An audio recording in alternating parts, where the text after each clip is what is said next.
So we're starting Parashat Devarim, the first parsha in Chumash Devarim, and this is Moshe's last speech, his last will and testament. Moshe Rabbeinu, thank God it was copied down. Thank God it was copied down, because we wouldn't have it without that. And since it's the whole Chumash, all Chumash Devarim is all Moshe Rabbeinu speaking, so you're never going to find a pasuk in Devarim which says Hashem spoke to Moshe saying the following, okay? Because everything here is Moshe's talk. It's his sermon. It's his personal touch. He's sharing his kishkas. He's sharing his insides, with Bnei Yisrael. And basically he repeats a lot of which transpired in the three previous Chumashim, in Shmot, Vayikra, and Bamidbar. And of course he gives it his own personal, subjective, and very caring a touch and switch to it. So that's Chumash Devarim. The beginning of our parsha, of course, is the opening. I brought here the first few psukim. It should say here 2. I'm sorry, it should say 2 to 4. It's a mistake. So and as the pasuk says later, I didn't bring the 5th pasuk, but the 5th or 6th pasuk say that this whole here, it says it actually right here. I'm sorry. It says that this happened in the 11th month, in the 40th year, ba'arba'im shana. Okay, so when is Moshe giving his talk? In the 40th year. It was the last year before they enter the land of Israel, in the 11th month. What is the 11th month? So if you count from the first month, remember, the first month is Nisan, the month in which we came out from Egypt, not Tishrei. Tishrei is the beginning of the year. Tishrei is the first month, not even the first month. It's the month in which we begin the counting of the year. But it's not the first month. It's the 7th month, Tishrei, because the first month is Nisan.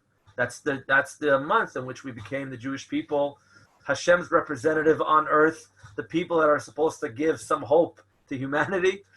We're still trying to. So the first month is a month of Nisan. So from Nisan, Iyar, Sivan, Tammuz, Av, Elul, Tishrei. Tishrei is the 7th month. Okay, what would be the 11th month? So we'll continue from Tishrei. Tishrei, Cheshvan, Kislev, Tevet, and then the 11th month, Shvat. Okay, Shvat is the 11th month.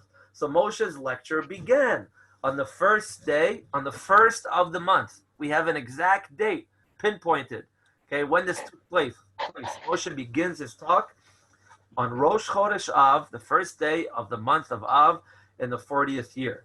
And as we know, spoiler alert, Moshe Rabbeinu takes off, he passes away, and he passes away on the 7th of Adar, on Zion Adar. There's a big, every year there are celebrations throughout Israel commemorating his yurtzeit, his life, his teachings. So in any case, if he passed away on the 7th day of Adar, and he began his last talk on Rosh Chodesh Av, that basically means that his last sermon took up about 5 weeks, okay, a month and a week, all of Shvat, and the first week or so of Adar. That doesn't mean that he spoke nonstop. He wasn't like an annoying pulpit rabbi on Yom Kippur, just keeps on talking, okay? He did take a few breaks, catch his breath, but all of the book of Devarim is all Moshe talking, and it's the last 5 weeks of his life, okay?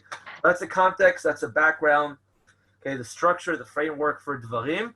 And I'd like to focus now, guys, on one of the things which come up in these psukim. Okay? In these psukim, guys, there are descriptions about, like we just saw, when did this take place? We saw, okay, the Rosh Chodesh Av in the 40th year. We saw that. It also describes where it took place. Okay? On the other side of the Jordan, I didn't bring this into the English translation.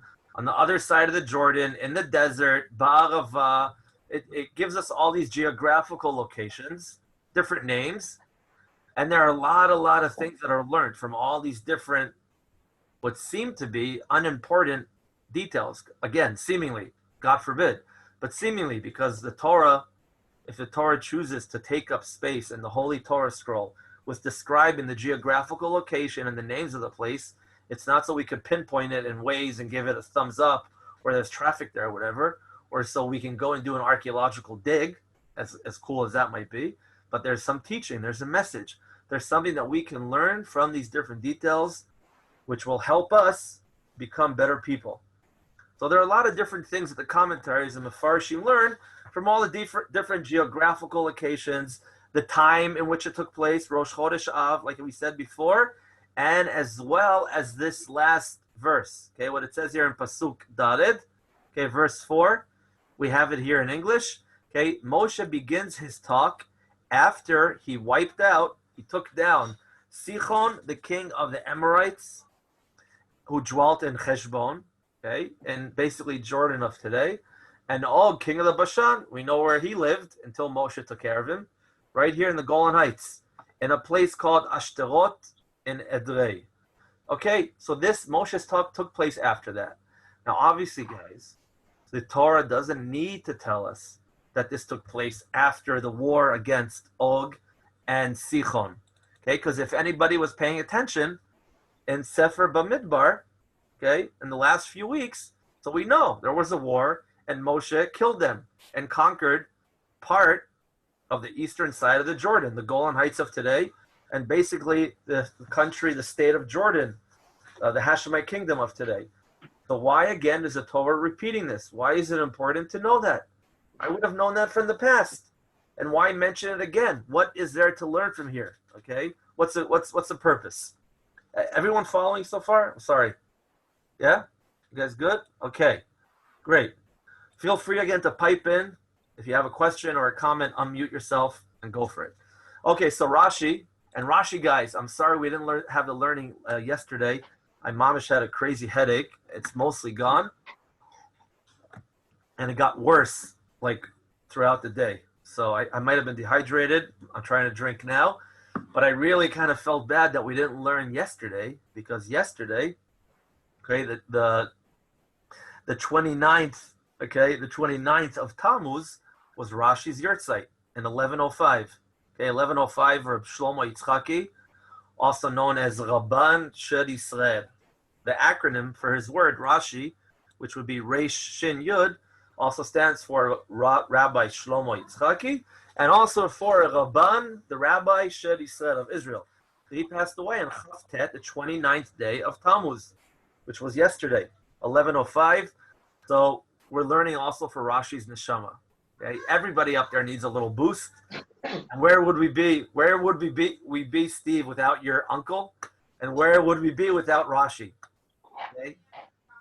So Rashi, guys, Rashi's amazing because he's such a fundamental commentary on the Chumash and on the Gemara. I think actually first he wrote his commentary on the Chumash, on the Gemara, and then the Chumash. I might be mistaken. But in any case, Rashi, the giant, the tzaddik, the scholar, okay, who knew almost or basically everything there was to know back then, he refused to make money off of using his reputation, Rashi, the scholar. He refused to do that. And like we all know, he planted vineyards, he made wine, he sold the wine. That's how he made a living. And very, very often you'll find in his commentary, both in the Chumash and in the Gemara, in the Talmud, you find that he says, Lo yadati. I don't know. I don't know what the reason is, what the explanation is. Very humbling, very sweet. And that's something important to learn from Rashi, that there's always a time to say, I don't know, I have no idea. So guys, so Rashi picks up on what seems to be unnecessary information. This pasuk here, that it's unnecessary twofold. Okay, I already know this happened. A few weeks ago I read that in the book of Bamidbar. And second of all, why do I need to know that now? That Moshe begins his talk, how is that relevant to my life? How was it relevant to them back then? Okay, so Rashi says the following. Acharei hakoto, after he killed, after he smote, okay, after he had smitten Sichon, Rashi says, Amar Moshe, you can see it in English as well, okay, Moshe said, Im ani mochicham kodem sheikantzu liktzat haaretz, if I give them rebuke, if I speak to them harshly, before they have their foot in the door, before they have partially entered Israel, What does he mean? Because in these words, Eile hadvarim, okay, these are the words, these were the strong words. Moshe Rabbeinu starts mentioning the different places in which the Jewish people spiritually fell and made mistakes and messed up and sinned. And Moshe Rabbeinu talks about these different places and tries to give them what would be called nowadays constructive criticism, okay, and tries to rebuild them and tries to extract what can they learn from what they did, from their failures, and how could that possibly be prevented again in the land of Israel. So it's still coming from a place. It's coming from a place of love, but at the end of the day, it's still rebuke. It's criticism. So Moshe said, if I give them this rebuke, if I speak to them these harsh words, this constructive criticism, before they enter a little bit the land of Israel, Yomru, they might say, Ma lazeh aleinu. What does this guy have on us? What is he talking about? Ma hitiv lanu. What good has he done for us? Eino ba. The only reason he's coming now to criticize us is to lekanter, to complain, to kvetch, to criticize, not for constructive purposes. Just to kvetch. Velimtso ilah. And to try to find some reason, some pretext, she'en bo koach lachnisenu la'aretz. Okay? Moshe said to himself, if I try to give them this constructive criticism before they enter part of Israel and on the borders of Israel, before the eastern side of the Jordan would be conquered, the lands which ended up being Reuven and Gad and half of the tribe of Manasseh, if I give them rebuke before that war, then they might say to themselves, oh, Moshe is giving us rebuke, okay, for no reason. He just wants to kvetch, and he just wants to find a reason why he cannot bring us into the land of Israel. He's going to twist it and say, listen, you guys messed up. You did so many sins, so many avirot. He's going to criticize us nonstop, and then he's going to say, this is why I can't bring you into Israel. This is why you're not going to enter Israel, because you don't deserve it, because God changed his mind, whatever. This is what Moshe said to himself that the Jewish people might say if he would try to give them this constructive criticism before the war that he waged against Sichon and Og. So therefore, what did Moshe do? This is all taking place in Moshe's head, okay? Therefore, what did Moshe do? Moshe waited until he brought down Sichon and Og in front of them. He brought them down to their knees. He defeated, he conquered the eastern side of the Jordan, which ended up being part of Israel. V'horisham et artzam, and he gave them possession of their land. He gave the Jewish people Transjordan. Okay? V'achar kach hochichan, and afterwards he rebuked them. After he fought for part of the land of Israel, after he opened the door, and the Jewish people started, they had a few toes in the land of Israel because it's on the eastern side of the Jordan, but it still ended up being the part of Israel back then, because Reuven, Gad, and half of the tribe of Manasseh settled on that side of the Jordan. Then after he already got them into the entrance, they're in the foyer, okay, they're in the lobby of Israel. Now he knows he can give them this criticism, constructive criticism, rebuke from love, and no one's going to say to themselves, oh, Moshe doesn't want to help us into Israel, he wants to find a way out, and so on. Okay? This is what Rashi says. Is this, you guys there? You good? Okay. So guys, the question is, this is crazy. Moshe thinks to himself, and he says to himself that the Jewish people might say, what good has he done for us? He has only come to complain. That's what Moshe thinks the Jewish people might say. And if Moshe is thinking that, guys, Moshe is not, I don't want to say stupid even, but he's he's one of the smartest people ever, if not the smartest. I don't know who was smarter, him or Shlomo HaMelech, King Solomon, but Moshe and God were like that. Moshe is called Isha Elokim, the godly man. He's half human and half angelic, half God. So if he is saying this, that the Jewish people might think that's not paranoia. That's not some hypothesis or some theoretical situation that's going through his mind. What that means is, guys, and I hope you get what I'm trying to say, what that means is that if Moshe had rebuked them before the war, that is what they would have said to themselves. Does that make sense? Okay, if this is a legitimate option for someone who is half godly, it says in the Torah, Isha Elokim, he's a godly man.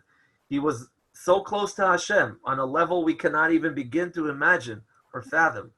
So if he thinks that if he rebukes them before he wages war and helps them enter the land of Israel, and that they might say that they'll say to themselves, what good has he done for us? That means that had he did that, they would have said that to themselves.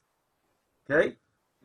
So, and then the question is, guys, why in the world, that's the next level of the question, why in the world would the Jewish people say that? What good has he done for us? What did they forget what he did for them in Egypt and how he brought them out of Egypt and the 10 plagues and Kriyat Yamsuf, the splitting of the Sea of Reeds and the war against Amalek and the man and the well, okay, and the clouds of glory and how he fought for them against God after the sin of the golden calf. What good has he done for us? Why would they say that? Like, is Rashi serious? Is Moshe and Rashi's words serious? How would the Jewish people think that? Okay, that's a question. That's a question that we need to ask. Okay, what's going on here? Okay, you guys with me? Yes, so far. Okay, so I just want to offer on this one question, or the few questions that we raised so far, an approach. Okay, an approach from the Yisa Bracha, the second Mojitz Rebbe. I forgot to get the Sefer. Here is the book. Okay, Yisa Bracha. His name was Shaul. Hey, Shaul, good name. His name was Reb Shaul Yedidia Elazar of Mojitz. Okay, he lived in New York. He visited Israel, and he passed away in the early 30s in Brooklyn.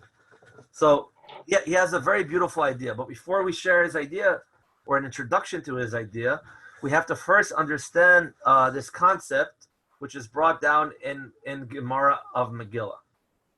Okay, and before we understand that introduction means another introduction. Okay, it's easy stuff. Don't worry. I'm not going to get into any gematrias or stuff like that or Kabbalistic things that I don't know anything about in any case. Okay, the introduction to the introduction, guys, is the following. I'm sure most of you agree, okay, and the rabbis say this in a very beautiful way, that HaKadosh Baruch Hu, God, knew that the best vessel for any blessing, for any human being, is shalom. If a person does not have shalom, if a person is not in a state of peace, and we're talking about emotionally, mentally, okay, financially, if a person is not at ease, and remember the word shalom comes from the word of shalem, the root, shin lamed mem, shlemut, completeness, wholeness. Because if a person is complete, is whole, then that brings about a state of peace, a state of shalom. When everything is complete, all the puzzle pieces fit good, then there's peace. Okay, if things are misplaced or not, or at conflict, tension with each other, there's no shalom. When things are not shalom, there's no shalom. So in order for lo matzati kli machzik bracha liYisrael ela shalom, that's what the rabbis say. The Jewish people, and for that matter, all humanity, need to be in a state of peace to receive anything good, whether it's from God or whether it's from a friend. Okay, a friend could give you, okay, a very beautiful present. A friend could give you a fishing rod, but if you're not in a calm place, and if you're fighting to make ends meet, and you're trying to make a living, and every day is a battle for you to make money, then you won't have time to go fishing. Okay, you won't be able to enjoy that gift. So every gift is dependable.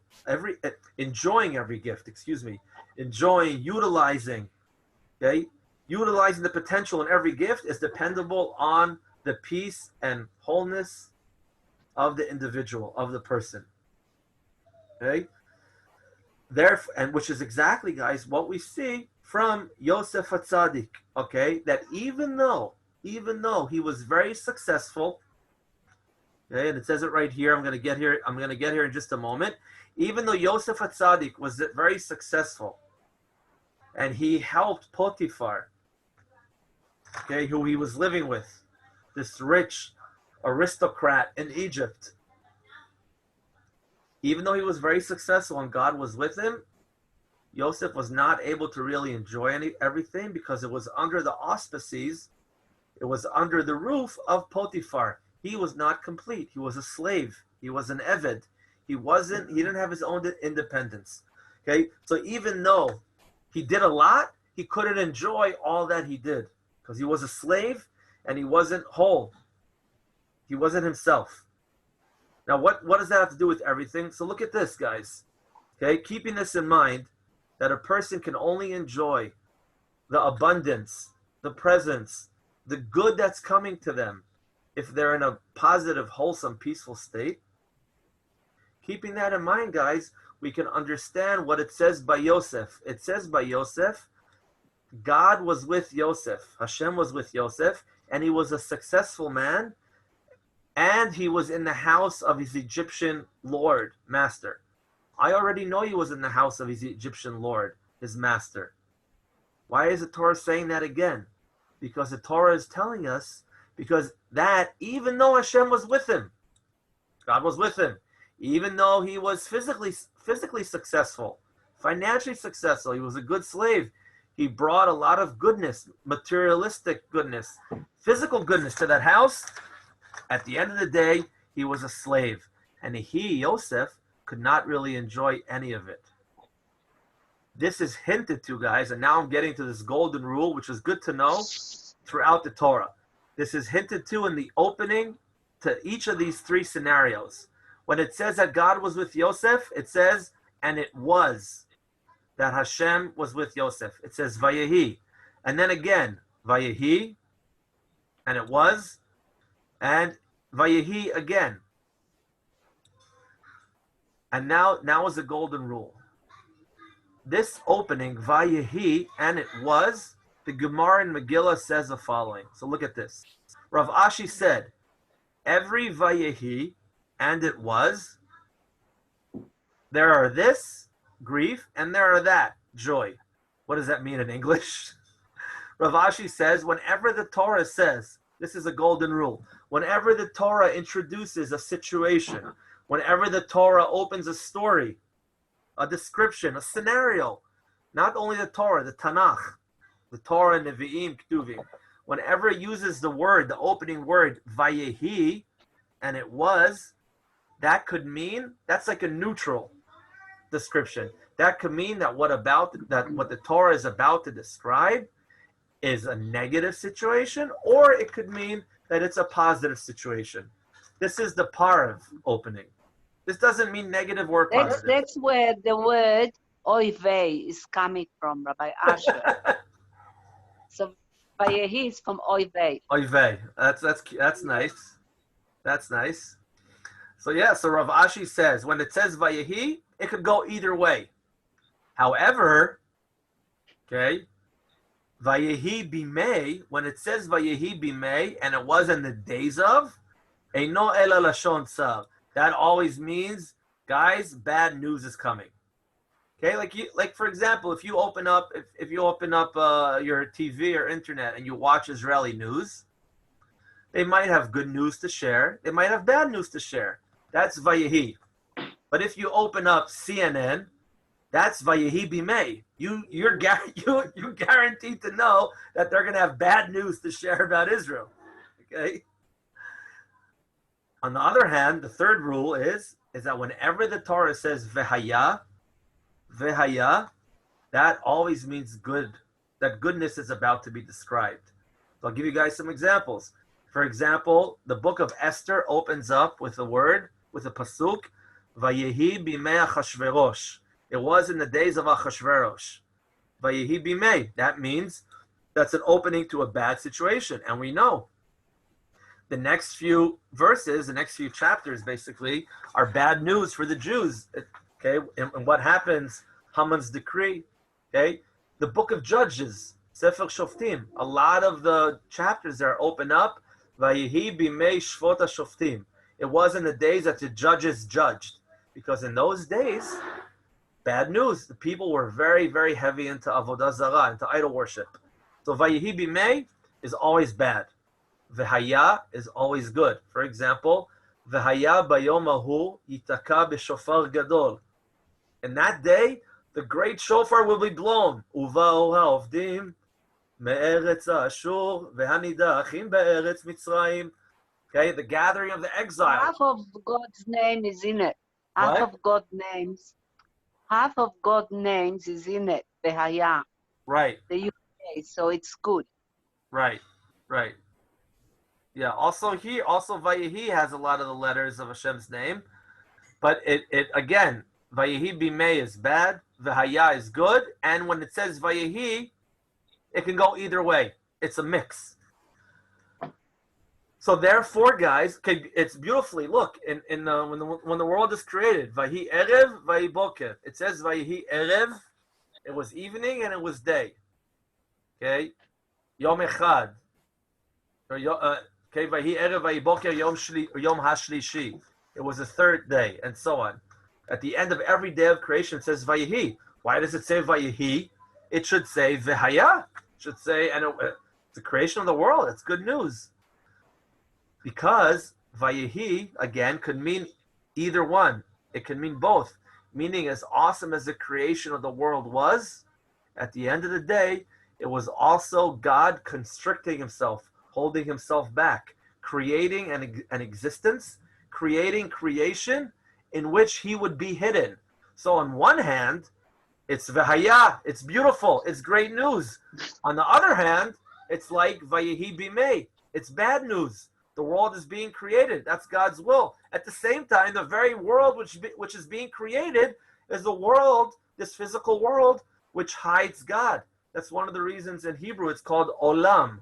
Olam, the world, comes from the word, it means also he'elem, hidden. Okay? That's what the word he'elem means, hidden. Because this is a world in which God is hidden. So again, when it says Vayihi, it can go either way. It could even mean the same, that situation which we're about to describe has in it goodness and has in it not goodness. Okay? And therefore, guys, this is a good rule to know. I didn't know this for many years. This is a good golden rule to know, because whenever you open up the Tanakh, you already solved half of the problem, half of the questions, in understanding what is about to be described to you. You already got a trailer of what's about to be shared in the following chapter, in the following verses, if the Tanakh says V'haya, Vayihi, or Vayihi bimei. Okay, therefore, guys, keeping this in mind, and please jump in if you have any questions and I wasn't clear. Therefore, now it makes much more sense why by Yosef it says 3 times, God was with Yosef. He was successful physically, and he was in the house of his master, Egyptian master. Okay, meaning that what? God was with him, and he was successful. Spiritually and physically, Yosef was doing great. So that should be V'haya. That should be good news. But at the end of the day, guys, he's in the house of his master, the Egyptian master. He's a slave A, and his lord, okay, his master is Egyptian, which was one or the most perverted, okay, ethically, one of the most perverted cultures back then.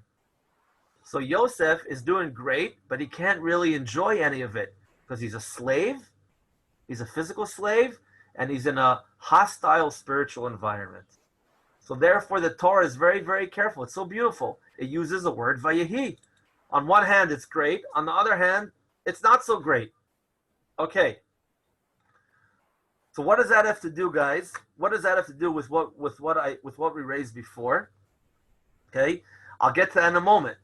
Before that, one more thing about that. On the same note, okay, Hashem in the Medrash, when Hashem says to Yaakov, who's spent already many years at his cruel father-in-law's house, Lavan, Hashem tells Yaakov, return to the land of your fathers and to your birthplace, and I will be with you. Okay.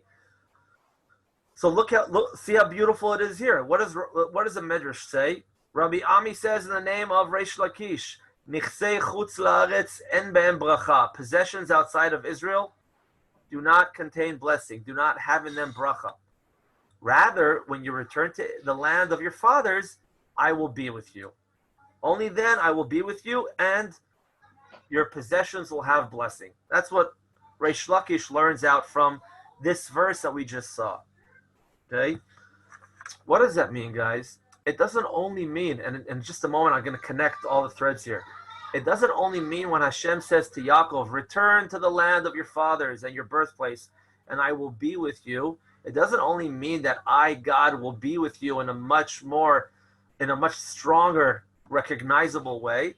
That as well. It also means, guys, this concept of eheyeh, I will be. Okay, we know when Moshe speaks to God at the burning bush, and he asks him, who are you? What's the deal? What's your bio? So Hashem says, eheyeh asher hiyeh. I will be what I will be. Eheyeh is a description of God in the future. I will be. If you're planning a meeting nowadays with somebody, to meet them on the corner of the street with a mask and 2 meters, okay, and you tell them I'll be there at 2:00, you'll say eheyeh sham, I will be. Okay, that's future connotation. Eheyeh. So Hashem is telling Yaakov, only if you come back to Israel can I be for you a God of the future. Only if you come back to Israel is there continuity. Okay? Meaning, in Chutz La'aretz, by Lavan's house, by your father-in-law's house, where you were doing very well. If you look in the book of Bereshit, he had tons of sheep, a large flock, a lot of possessions, sweet, holy, special wives, children, and so on. It was unbelievable. But there was no continuity to it. He couldn't really enjoy it because he was under the auspices of his cruel and also perverted father-in-law, Lavan. Hashem says to Yaakov, only back here in Eretz Yisrael, in the land of Israel, will there be continuity and continuation and a future. Eheyeh, for you and for all of your family. Only in Israel can you enjoy all which you gained and acquired under someone else's auspices, Lavan, and in a different country. Not the chosen land, not Israel. Okay? And so that's what he says to them. I will be with you when you come back to Israel. The I will be, the future, okay, the continuity of your family, of the Jewish people, and enjoying that what you have, okay, that what you gained, enjoying it down the line is only in Israel. Therefore, guys, now I'm going back to how we started this whole class up here, okay? Therefore, Moshe Rabbeinu, he knows obviously all of this, okay? We mentioned before, Isha Elokim, the godly man. Moshe knows this, okay? He knows that only when a person has shalom, has yishuv hadat, is in a peaceful state, is wholesome, and is not under someone else's auspices, someone else's rule, A, and B, is not overseas, is not in Chutz La'aretz, is not outside of Israel. Only if they're in Israel and they have their own independence can they really enjoy what they got, what they have, and really use what they have to the fullest potential. And only therefore in Israel can a Jew really be in inner peace. Outside of Israel, there are so many things, so many distractions, spiritually and physically pulling us in so many different directions. Moshe Rabbeinu knew all of this, okay? And so therefore, everything that Moshe Rabbeinu did in the desert was important, like fighting Amalek, the man, okay, splitting of the Sea of Reeds and all that, okay? That was important, but those were all survival skills. Those were all to survive in the desert. Those did not help the Jewish people's frame of mind. Those did not help them to be complete, to be wholesome. For that, they have to be in the land of Israel, in Eretz Yisrael. Fighting Amalek, bringing down man from heaven, that's food. that's not being killed by the anti-Semites, Amalek, that's getting splitting of the Sea of Reeds, getting away from the Egyptians, okay, defending the Jewish people at the Golden Calf, survival. All those things are just to keep the Jewish people's, chin above the water. But in order for them to be at peace and complete inside and wholesome and be in the right frame of mind, that's only in Israel. And therefore, guys, okay, Moshe Rabbeinu knew that only after he defeated Sichon and Og, and the Jewish people had a foot in Israel, they already started entering Israel, only then would they reach an internal place of calmness, okay, of wholesomeness, of completion, and only then can I start giving them constructive criticism. You guys hear how beautiful this is? Okay, Moshe Rabbeinu is so sensitive to the feelings of the Jewish people. He doesn't want to give them, he doesn't need to rant to them. You guys did this wrong, you guys did that wrong, get your act together. That's not what he's about. He's so spiritually in tune, so emotionally in tune with them, and so careful. He wants to give them rebuke and constructive criticism only when there's the best chance that what he says will be listened to, and that the constructive criticism will do something.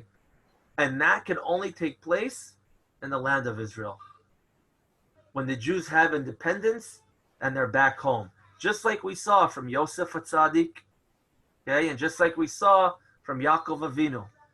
If you're under someone else's possession, someone else's rule, wherever it is throughout the world, and you're not in Israel, it's hard to focus on what you need as a Jew. Okay, because a Yehudi, Am Yisrael, okay, the nation of Israel, has its natural country where it can really live up to its fullest potential, and that, of course, is Eretz Yisrael, the land of Israel. And that's why Moshe only chooses then to start sharing his rebuke, and then only then can he have hope that the Jewish people will do something with it. Okay? Now, what's beautiful, guys, is, and these are very intense words, which is why I didn't translate them into English, because I didn't want anybody to read this and then be furious. Okay? This is from the Yisa Bracha, okay?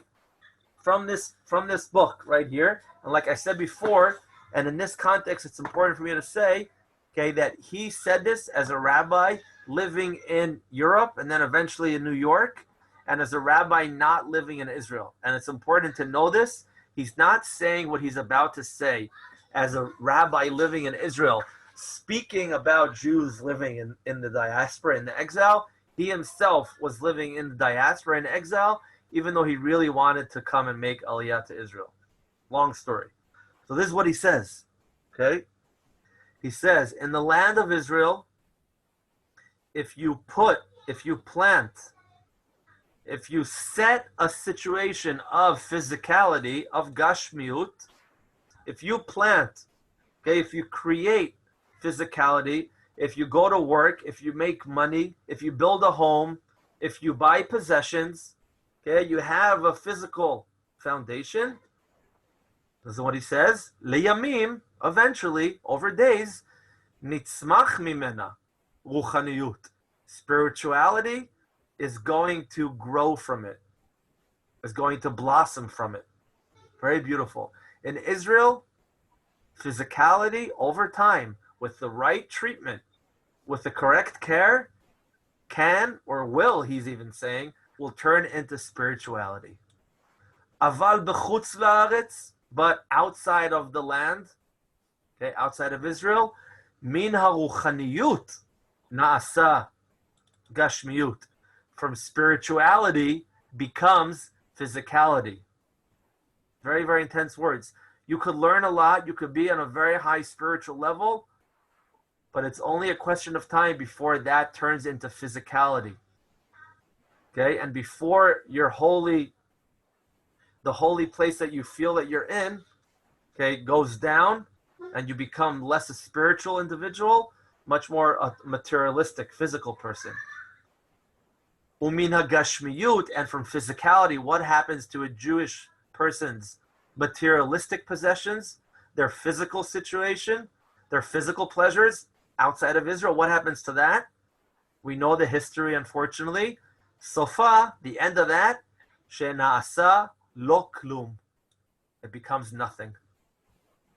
Okay? These are very intense, strong words, and that's why it was important for me to share that this Rav Shaul Yedidya, the second Moshe Rebbe, again, he was saying this living in New York, living in Brooklyn. Okay? He's not saying this as an Israeli rabbi. Oh, those Jews, those rabbis in America, their spirituality will turn into physicality, and then that will totally disseminate and evaporate. He's saying this, I mean, I'm going on the ledge here. I'm saying this carefully, but he's living in America, and he's a rabbi, and he's teaching. And he's saying that a Jewish person's spirituality in America eventually disappears and turns into physicality. Is he saying that about himself? That's what he seems to be hinting to, at least, okay? But again, I brought this, okay? It's important to see this because he, like a lot of the tzaddikim, like we just saw, like Moshe Rabbeinu knew, that outside of Israel, you might be a very righteous person, you might be very successful, like Yosef Tzaddik, you might even have God on your side, you might be a very spiritual, holy person, but at the end of the day, you're in the house of an Egyptian master. At the end of the day, you're not in Israel.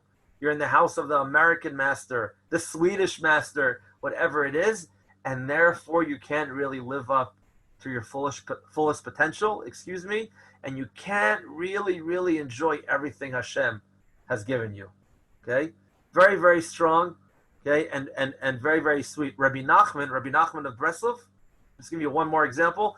When he came to Israel and he landed at Akko, and he kissed the ground, and he was like an amazing, at least this is what his student, Rav Natan, describes. He was an euphoric situation. In any case, after his visit to Israel, he asked his students not to quote anything, not to quote any Torah, any idea, anything he taught before his visit to Israel. Because, as Chris Farley once said, a motivational speaker, it was worth jack squat. It's worth nothing. Okay? Rabbi Nachman asked and told the students, whatever I taught before I visited Israel is worth nothing. Ke klipat hashum, like the peel of a garlic. That's not his words, that's my words. Okay?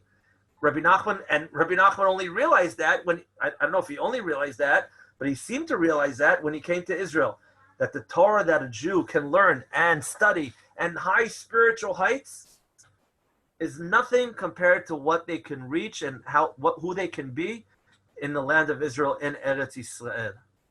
Okay? And that's what Moshe Rabbeinu knew, that's what Hashem told Yaakov Avinu, and that's also what happened to Yosef HaTzadik in Egypt. The Moshe Rebbe ends by saying a very, very beautiful thing. Okay? We say in Shabbat Musaf prayer, Yehi ratzon milfanecha Hashem Elokeinu v'Elokei Avotenu, Sh'ta'aleinu b'simcha la'artzenu. Hashem, bring us back to Israel. But don't bring us back to Israel like a bunch of schleppers. Don't bring us back to Israel with our head down, all poor and depressed and sad, because the whole world has expelled us, has put us into inquisitions. Okay, not like that. Bring us back to Israel with simcha, with happiness, with joy. Okay, that's what we hope for. V'tita'enu bigvulenu. Plant us in our borders. Plant us in the land. V'sham na'aseh lefanecha et korbanot chovotenu. And there we will prepare for you the obligatory offerings, like the korbanot that will be brought in the Beit HaMikdash, like the offering tamid of the morning, okay, the animal offering, and the later one, and so on. That's the prayer that we say in Musaf. But the Moshe Rebbe says very beautifully, what this also means, and this is so sweet, in Moshe Rabbeinu's headspace. Take what Moshe Rabbeinu was thinking, how Moshe Rabbeinu knew that outside of Israel, a Jew cannot really receive constructive criticism. What do you want from me? I don't even know who I am outside of Israel. Of course I'm going to mess up. Don't give me this rebuke outside of Israel. Give it to me in Israel. So what does the Moshe Rebbe say? This is so sweet. This is what we daven for. meaning vatitaenu, which I put in bold here, and plant us in our borders. Vatitaenu also means in Hebrew, it comes from the root of ta'ana. Ta'ana in Hebrew means to claim, to have a claim, to demand, to claim an issue, okay, to complain. Okay, יש לי הרבה טענות. I have a lot. יש לי הרבה טענות על הממשלה. I have a lot of complaints, a lot of issues with the government. Okay, with Bibi and Benny Gantz and the whole Corona. Okay, יש לי המון טענות, a lot of complaints, a lot of problems, a lot of issues. So vatitaenu in that context would mean have issues with us, complain against us, tell us what your problems are with us. This is what we're saying in the davening. And now I'm going to read it with this new understanding. May it be the will of Hashem, our God and the God our fathers, bring us up to our land with happiness, with joy. Vatitaenu bigvulenu. Share with us all your issues, all the problems, all the constructive criticism in Israel, in our borders. Tell us then what we did wrong. Not in exile, not without the third Beit HaMikdash, not without Mashiach. I don't even know who I am. Of course I'm going to mess up. I'm affected. I'm under influence of the rest of the world, okay, of the modern Western world around me. You have issues with me? Great. But remember what Moshe Rabbeinu did. Even he knew that, Hashem. Even he knew that, and he only gave constructive criticism and shared his issues with the Jewish people in the land of Israel. You have complaints against us? Ta'anot, complaints? Share them with us in our borders, in the land of Israel. Isn't that so sweet, guys? Share that with us in Israel. V'sham na'aseh lefanecha et korbanot chovateinu. And there we'll bring to you the obligatory offerings. Meaning, the Majlis Rebbe says, there in the land of Israel, if we are obligated, if we are guilty of certain things, of certain mistakes, then we'll bring the offerings to you for those mistakes. Only once we're back home. Only once we know where we are and we're in our natural habitat. We're back in the land of Israel. Share with us all your issues, Hashem, but do it in the land of Israel. First, bring us back. It's been almost 2,000 years. First, bring us back. Let me get my act together. Let me figure out who I am, what it means to be a Jew. Who are you? And then, give me a little taste of that, like Moshe Rabbeinu did for the Jewish people. And only then, please, share with us all your issues that you've had with us in the past almost 2,000 years. Such a sweet idea, guys. So sweet. So sweet, you know.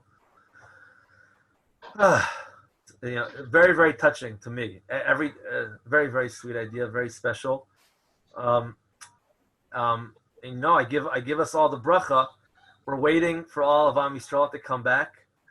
We're waiting for Hashem to plant us in our borders, and also then so he'll be able to share his issues with us. But first we're waiting for him to bring us back, to plant us, to bring all of Am Yisrael back.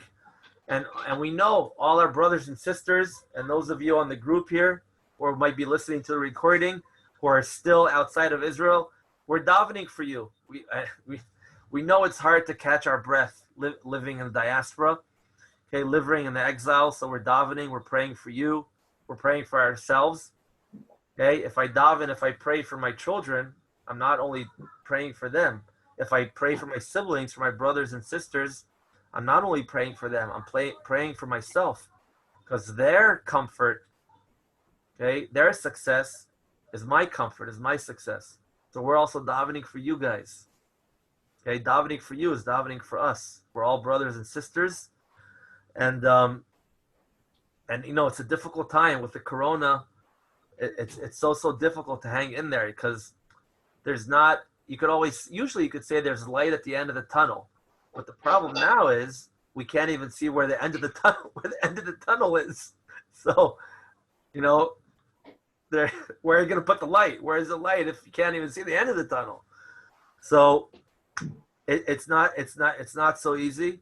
But remember, guys, this is, for whatever reason, this is what Hashem wants. We did not create the corona. Maybe the Chinese did. Okay? And even if they did, this is somehow Hashem is in charge.